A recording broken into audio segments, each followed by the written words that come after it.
What's up, everyone? Welcome to the live stream for tonight. I'm not going to make this a really long video just because I did not charge my GoPro this time. So, it is what it is, guys. But, I can do a Q&A at the end of this if enough people care to listen. If you want to listen, I was just going to go over some end times things. I was watching or listening to the book of Revelation, and it's such an impactful book, guys.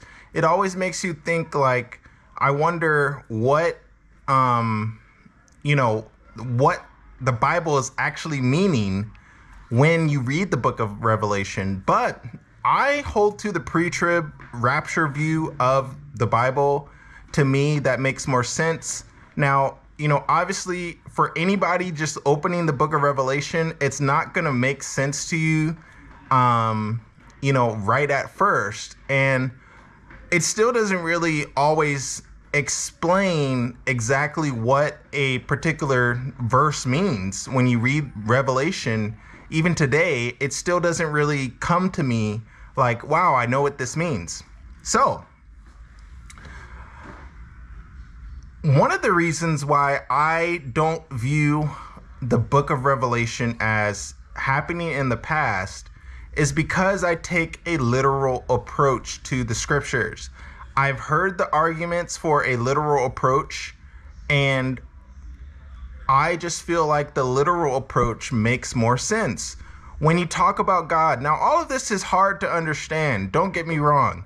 When we are in this world and we're like, wow, a God exists, and, it's hard for us to understand. But if you want to try to understand, guys, God can make you understand. But anyway, so literally, when you look at the book of Revelation, literally, it really makes more sense when you look at the character of God from the scriptures, and you see that he actually did send plagues when the children of Israel needed to come out of Egypt. He actually did send a worldwide flood to, sweep over the whole world. And so when you talk about the events of Revelation, yes, they sound wild, but it's the culmination. It's the last half of the end of the world, guys. So God's going to do it big, bigger than the flood, bigger than, the children of Israel leaving Egypt. It's going to be big. So it's not too hard for me to believe in a literal approach. Now, the other approaches, like, let's say you take it more of a metaphoric approach where you're saying these words in the book of Revelation just are all symbols, of normal life on earth. Is basically, you're saying normal life on earth is going to continue, and the Bible is just more of a spiritual book, and it has deeper meaning to it, but in a spiritual sense, like teaching you right from wrong and things like that.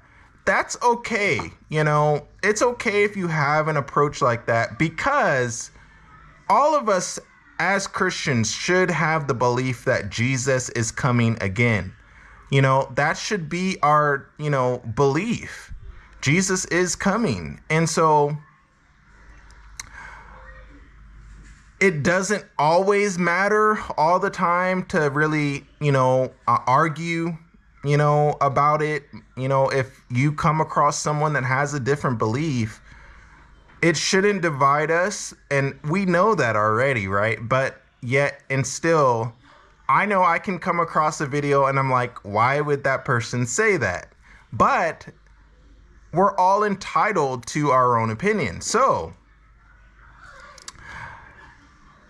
if we take a more literal approach to the scriptures, and I can bust out Revelation chapter 6 here on my Bible, we don't see the events of Revelation chapter 6 happening. One key thing is all the people of the world go and run and hide in the caves and in the rocks of the mountains.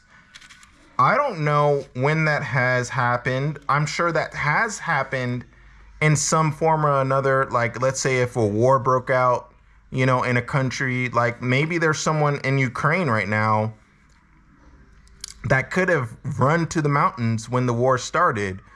And, maybe many people did that. But I think the Bible is talking about the entire world. All the people of the world run into the hills, not just, an isolated event. And so I don't know if there's anything like that in history, guys. And the book of Revelation is one of those books that Jesus said it would be unlike any time in history. And so if we were past the time of the book of Revelation, and even in past the time of Revelation chapter 6, it should be unparalleled. We should say, wow, look at all this crazy stuff. This is unprecedented. And so when you look at, Revelation chapter 6, I'm looking down at it. And if you go to Revelation chapter 6, verse 7, it says, when the Lamb broke the fourth seal, I heard the fourth living being saying, come. I looked up and I saw a horse whose color was pale green. Its rider named Death, and his companion was the grave. These two were given authority over 1/4 of the earth to kill with the sword and famine and disease and wild animals. So that, it's a little bit harder to see. Like that happens. That's, something that's happening every day. But this is like at one time, I believe when you read Revelation chapter 6, verse 7, it says, these two were given authority over 1/4 of the earth to kill with sword, famine, and disease and wild animals. So I don't know if this is something that is even measurable. And in my last podcast, I mentioned how, what does some of the plagues actually look like in reality when you talk about seeing some of the Bible stuff in reality. And I don't know if anyone can really measure 1/4 of the earth being killed by all these various things. So I'm not sure if that's one strong, but let's keep reading down chapter 6 and you'll see some things that it can't be misunderstood. So if we go to Revelation chapter 6, verse 15, it says, then everyone, the kings of the earth, the rulers, the generals, the wealthy, the powerful, and every slave and free person all hid themselves in the caves and among the rocks of the mountains. And they cried to the mountains and the rocks, fall on us and hide us from the face of the one who sits on the throne and from the wrath of the Lamb, for the great day of their wrath has come, and who is able to survive? That hasn't come across my Twitter feed, guys, or, been recorded that kings of the earth, the wealthy, people like Bill Gates, people like Jeff Bezos saying, hey, we got to go to the hills. They're seeing something crazy here, guys. And so, whatever opinion you take about the book of Revelation, I boil it down to a couple. There are probably more when I really think about it, but I boil it down to a couple of things, guys. We prepare spiritually and being ready in righteousness and holiness, in keeping God's commandments and fearing God. That's when I say spiritually prepared, that's what I'm talking about. Physically preparing, I believe in storing up food and water, being prepared for war or emergencies. If that means getting a bunker or building a bunker at your house, I believe that is, totally acceptable as a Christian. When you look at Noah and how he built the ark, you can see that it was important to both be righteous, but also be prepared physically. And so that's what I boil it down to, guys. And so, one of the things that I think is worth talking about is keeping our head in these last days. Staying calm, guys, not letting anger control you, not letting fear control you, not saying, hey, I can't do this, I got to get out of here, there's no way out of this world. Well, if you need to use medicine, then use it, guys. If you need to calm yourself, do it. I saw a video it was a movie, and in this movie, I think it was Noah's Ark, and it was the one with Russell Crowe in it, and they had this scene where all the animals got onto the ark, and they started waving these burning, smoking little containers that they had, and it like smoked up the whole place, and it just calmed all the animals, and they all fell asleep. Guys, could that mean what Matthew 25 means when it says both the wise and the foolish virgins fell asleep? Guys, do we need to use all of the resources we have to make it through these end times? I love that Jeremy Camp song called We Were Made for This.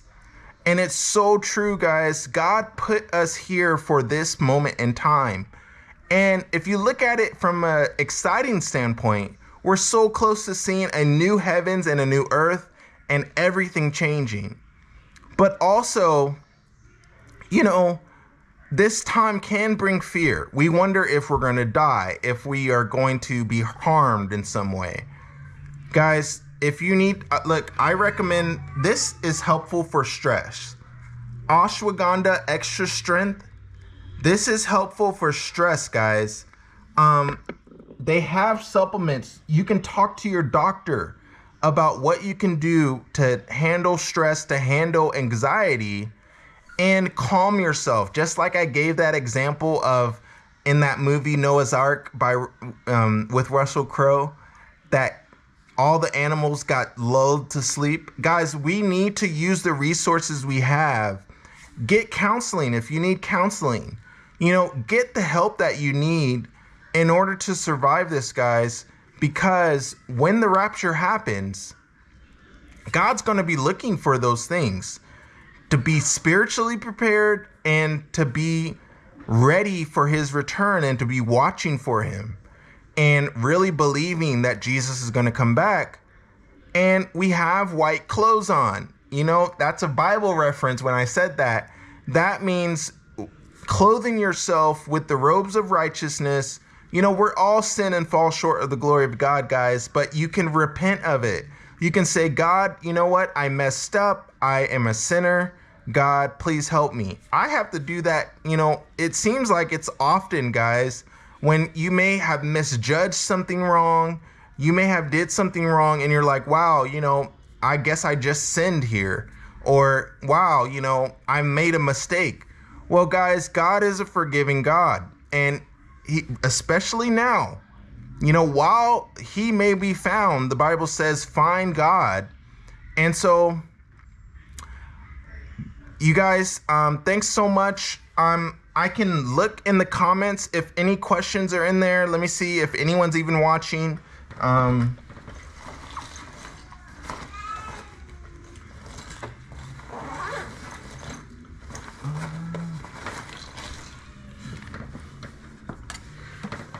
Okay, I'm going to pull up the comments here.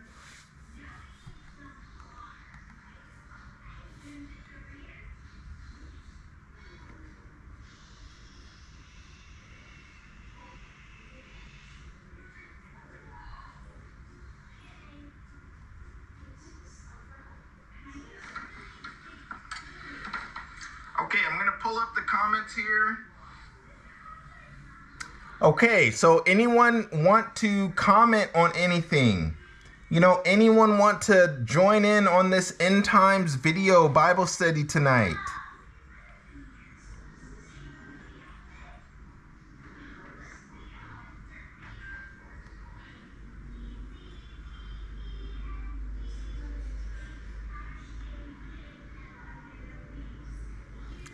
Well, thank you guys. Thank you so much for joining today.